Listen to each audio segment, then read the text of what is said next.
Good morning student. हमारा chapter चल रहा है ह्यूमन रिप्रोडक्शन, जिसमें आज हम मेल रिप्रोडक्टिव सिस्टम के बारे में पढ़ेंगे। मेल रिप्रोडक्टिव सिस्टम बहुत सारे ऑर्गन्स से मिलकर बना है। उन ऑर्गन्स को हम अलग अलग कैटेगरी के अंदर रखकर तब उनकी स्टडी करेंगे। तो पहले हम कहते हैं जो मेन ऑर्गन है उसको हम कहेंगे प्राइमरी सेक्स ऑर्गन, और प्राइमरी सेक्स ऑर्गन के अंदर आती है हमारी अ पेयर ऑफ टेस्टिस, एक जोड़ी वृषण। ये प्राथमिक जनन अंग होते हैं और इनका मुख्य कार्य क्या है? शुक्राणु का निर्माण, sperm formation and secretion of hormone. ये हार्मोन का भी श्रावण करती है। सेकेंड कैटेगरी है हमारी सेकेंडरी सेक्स ऑर्गन, द्वितीयक जनन अंग या सहायक जनन अंग, एसेसरी सेक्स ऑर्गन।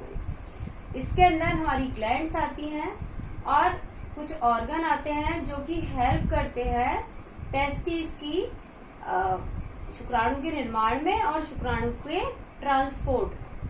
तो इसके अंदर हमारा अधिवृषण यानी एपिडिडाइमिस आता है, शुक्राशय, प्रोस्टेट ग्लैंड और काउपर ग्लैंड। ये तीनों ग्लैंड होती हैं जो कि हमारे मेल रिप्रोडक्टिव सिस्टम से जुड़ी होती हैं।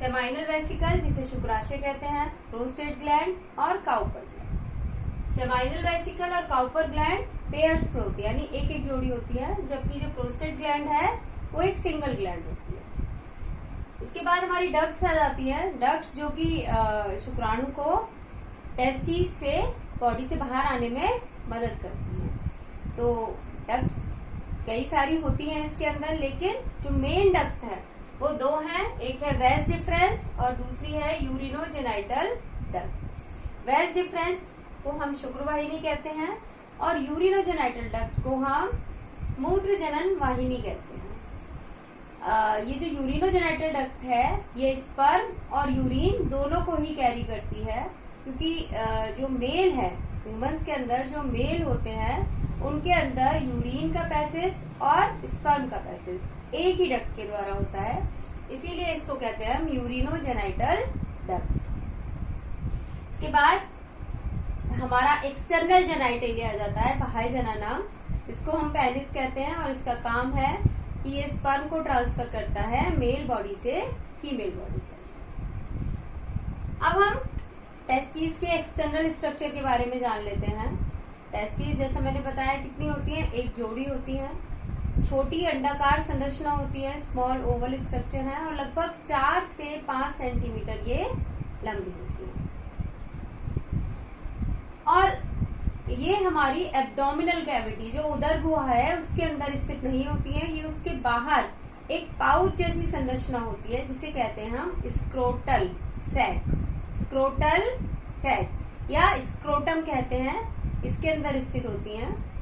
दो होते हैं स्क्रोटम, ये हमारे स्क्रोटम है, दो हैं ये, एक थोड़ा नीचे होता है और एक थोड़ा ऊपर होता है, जिससे कि जो टेस्टिस हैं वो आपस में दबे ना। तो ये हमारे स्क्रोटम है और ये हमारी टेस्टिस है। दोनों स्क्रोटम आपस में एक स्किन मेम्ब्रेन से जुड़े होते हैं और इस मेम्ब्रेन को कहते हैं हम स्क्रोटल सेप्टम। दो हमारे स्क्रोटल सैक होते हैं, दोनों के अंदर एक एक टेस्टिस होती है, एक थोड़ा नीचे होता है, एक थोड़ा ऊपर होता है, जिससे कि जो टेस्टिस हैं वो आपस में दबे ना और ये आपस में जुड़े होते हैं। एक मेम्ब्रेनस फोल्ड होता है उसके द्वारा और इस फोल्ड को कहते हैं हम स्क्रोटल सेप्टम। अब ये हमारे टेस्टिस हैं। अब जो टेस्टिस है वो इस स्क्रोटल सैक से जुड़ी होती हैं एक बैंड के द्वारा। एक बैंड होता है कनेक्टिव टिश्यू का बना और इस बैंड को कहते हैं हम गबर्नेकुलम। इसे कहते हैं हम गबर्नेकुलम। इसके द्वारा ये स्क्रोटल सैक से जुड़ा रहते हैं। जो टेस्टिस हैं वो स्क्रोटल सैक से जुड़े रहते हैं और अपनी पोजीशन में रहते हैं, यानी कि वो एक जगह से दूसरी जगह नहीं जा पाते। इसके अलावा टेस्टिस के ऊपर स्किन की 2 लेयर पाई जाती हैं।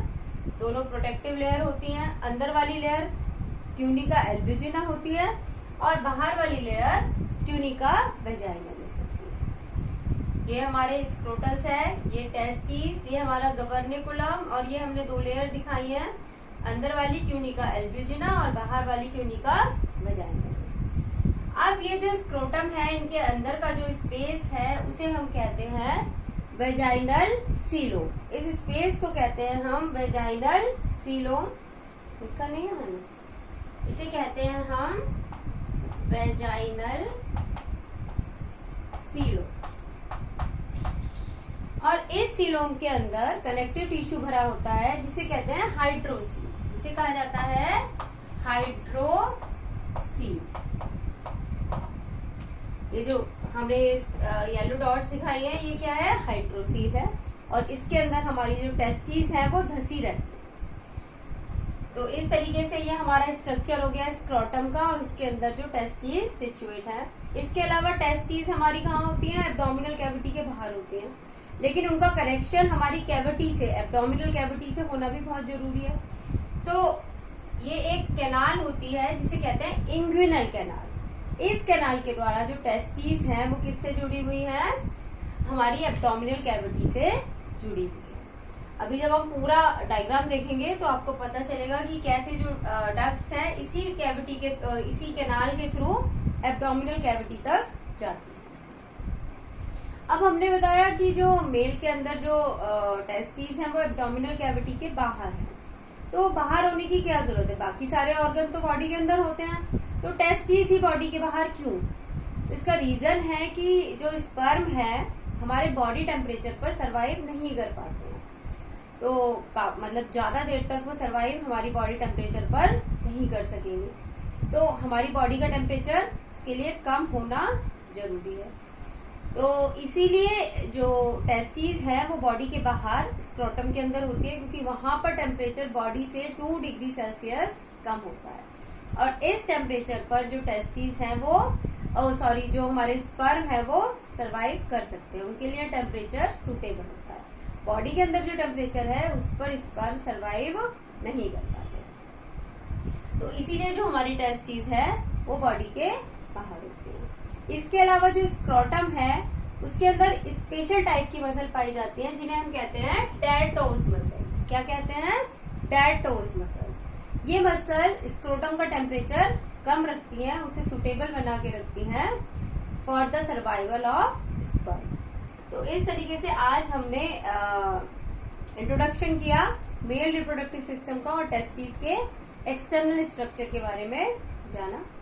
तो हमने देखा, हमने जो मेल रिप्रोडक्टिव सिस्टम है उसको 4 कैटेगरी के अंदर उसके ऑर्गन्स को डिवाइड करा।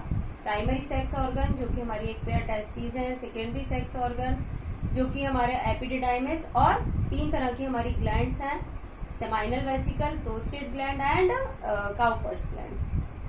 थर्ड कैटेगरी हमने डक्ट्स की रखी। डक्ट्स के अंदर हमारी वैस डिफरेंस आ जाती है और हमारी यूरिनोजेनाइटल डक्ट आ जाती है। इसके बाद हमारा एक्सटर्नल जेनाइटेलिया है जिसको पेनिस कहते हैं। अब हमने स्ट्रक्चर देखा टेस्टिस का। टेस्टिस स्क्रोटम या स्क्रोटल सैक के अंदर होती हैं और 2 होती हैं नंबर में। गवर्निकुलम के द्वारा ये अपनी स्पेस पर, अपनी जगह पर फिक्स रहती है।